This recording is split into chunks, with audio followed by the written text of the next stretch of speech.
Hi guys, this is Neil welcoming you to the chapter 8 of Mastering Online Study Techniques, focusing on embracing active learning.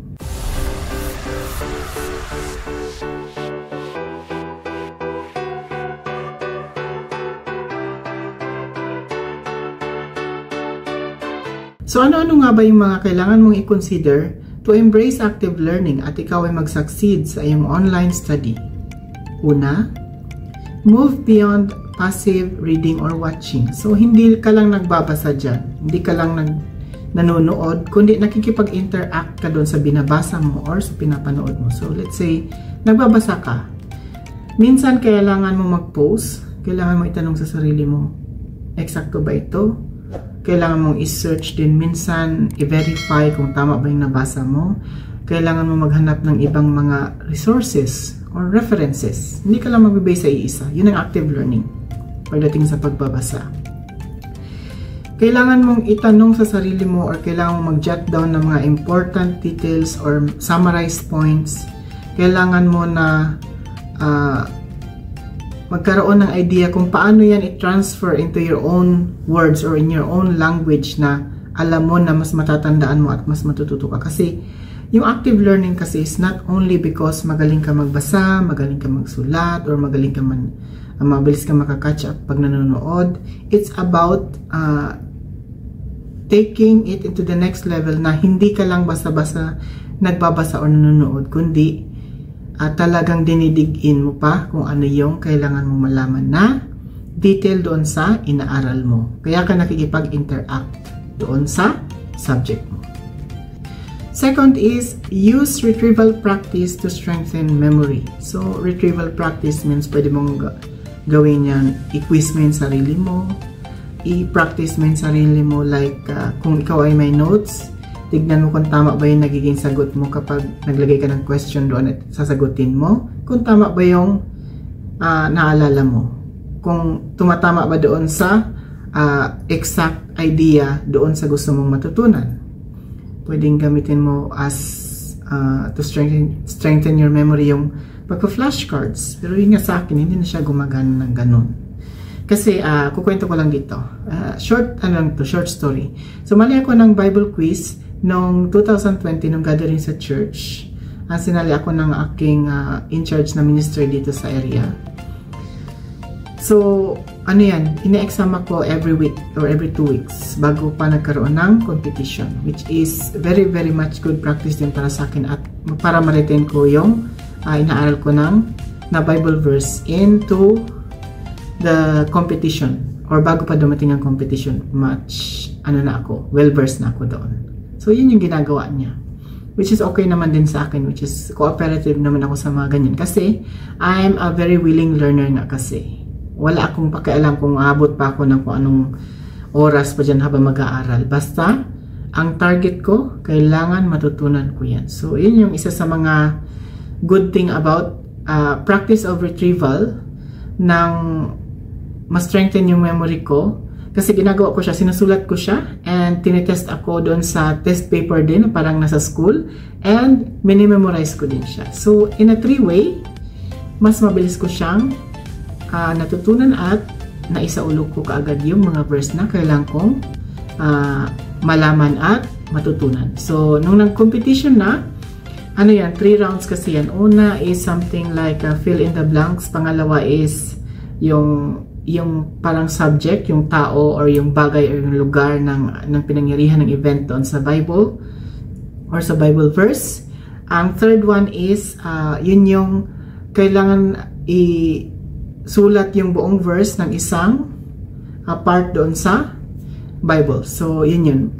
I think yung part na kailangan maisulat ang buong verse is 1 Peter 4:10. So, cross-check ko lang yan kung tama ba yun.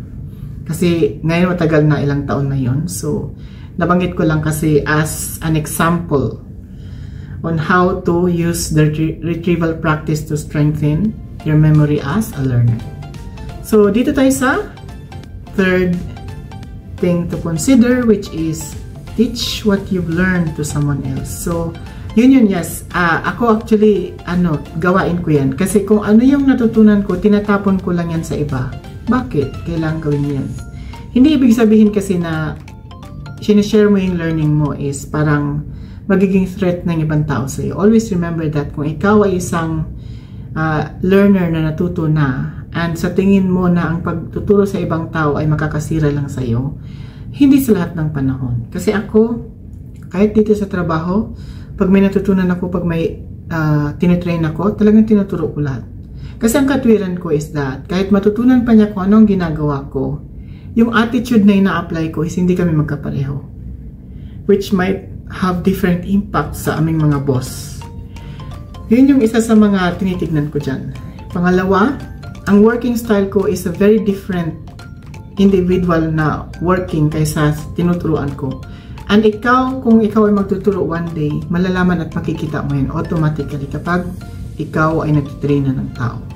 Kasi ako tinuro ko lahat sa training ko, natutunan niya. Kaya lang, the same working attitude wala siya nun, kagaya ko. The same working habit wala siya dun, kagaya ko. The same working style, hindi rin siya kagaya ko. So, kahit magawa pa nila yung mga bagay na yan, hindi sila magpa-perform na kagaya mo. Kaya yung iba kasi is very worried sila to tell people or to train the people kasi baka daw masapawan na sila doon sa nalalaman nila, which is very wrong idea yan. So, based on my work experience, nakarating na ako sa kung saan sa ang work experience, hindi mangyayari yan. Kung magkakapareho kayo ng tao na yon, pwede pang mangyari yan. Pero malabo kasi dahil may hierarchy ang organization. So, yun yun.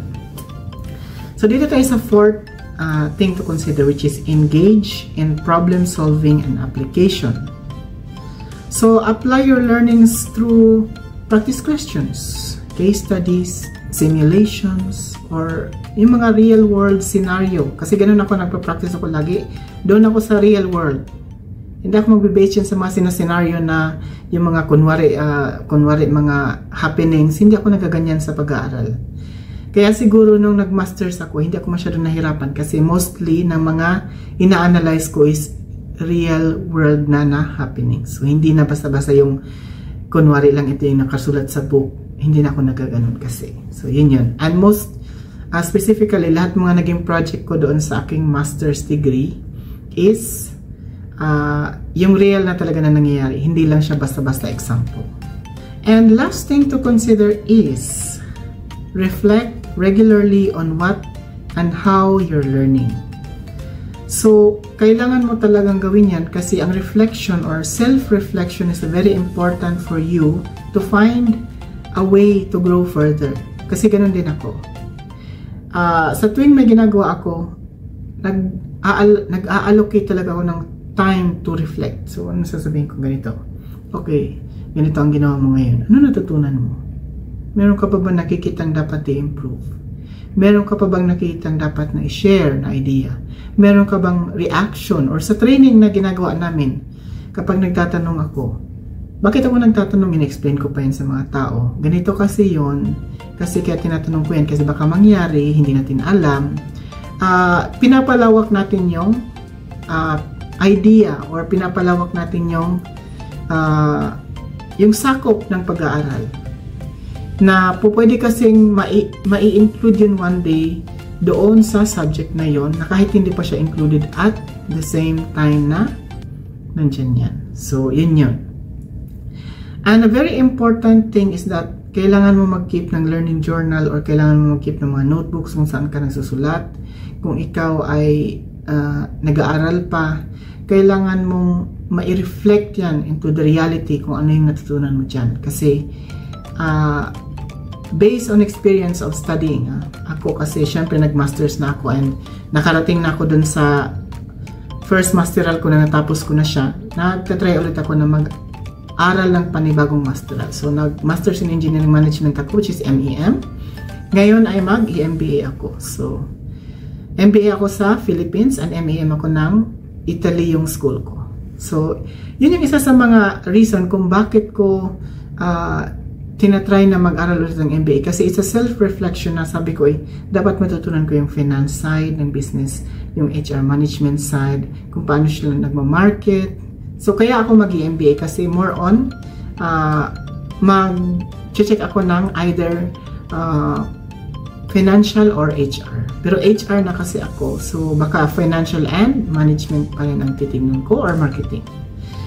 So yun. Kasi lahat ng mga natututunan natin sa buhay, always remember na hindi lahat yan is complete at this time na natutunan mo. Yung iba is incomplete yan. Kailangan mo siyang improve according to what you need as a person or according to what you need as a professional na gusto mo pang mag-grow in the future. So yun yung titignan mo dyan.